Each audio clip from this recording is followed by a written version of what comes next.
And in more local coverage now, just about a week ago, you may remember vandals painted a swastika on a sign outside of a local synagogue in Pawtucket. And then a day later, similar hate crime occurred at Cranston Stadium, which was also aimed at Muslims and African Americans. Joining us live in studio to talk about this issue is Marty Cooper from the Jewish Alliance of Greater Rhode Island. Good morning to you. Good morning. All right, so let's talk about these hateful acts.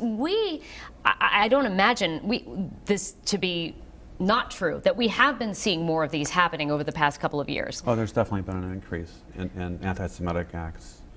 Where have you been seeing them? I know we saw some of these hate flyers have been passed around the east side. Other instances that you can think of that have been popping up? Well, Temple M. David had it a couple of years ago in Warwick. Then there was a national incident, I'm going to say maybe 3-4 weeks ago, where someone sent hate literature all across the area, including University of Rhode Island and Brown University. Mm-hmm.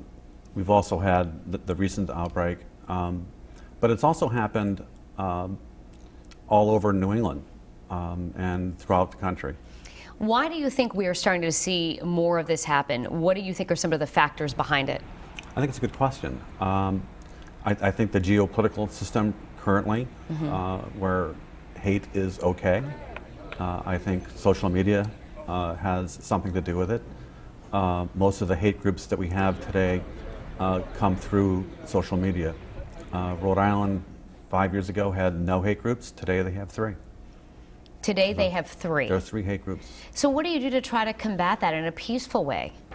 I think working with the interfaith groups, we've done a lot of that through the years. The Jewish community works with the Muslim community and the Christian community, and the Christian community works with the Muslim and Jewish community. So that has been a positive outcome of all this. When the Muslim school was hit with graffiti, we were the Jewish community to be there and, mm-hmm. and demanded that this stop.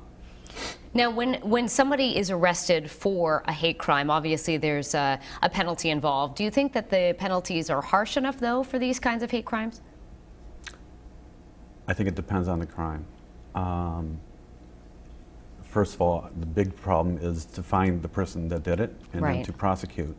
Many times people say, well, it was just a kid that did it. Well, it was just a kid, but there are consequences, so people do have to learn from it. When it's a hate group that does it, yes, I think they should be prosecuted to the fullest extent. You know, when these things happen, one of the questions that you ask is, how do we turn it around? How do we get these things to stop? How do we change the mindset? Where do you start?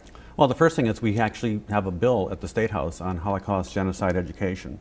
It's passed the House, and hopefully will pass the Senate this week or when the General Assembly closes. That bill will require Holocaust genocide education in the middle schools and high schools. Not looking just at what happened in the Holocaust, but going as far back as the Spanish Inquisition, Armenia, Darfur. It will also cover areas of bullying and civility, and hopefully that'll be another. One other thing that I would suggest would be that the cities and towns get together and take this seriously, because it's not just anti-Semitism. You're right. And obviously we'll continue to get an update for you to see how that legislation works out once the votes are cast over on Smith Hill. We thank you for joining us to give us this perspective this morning, Marty. If you'd like to see the interview again or to learn more information, you can head to our website at WPRI.com.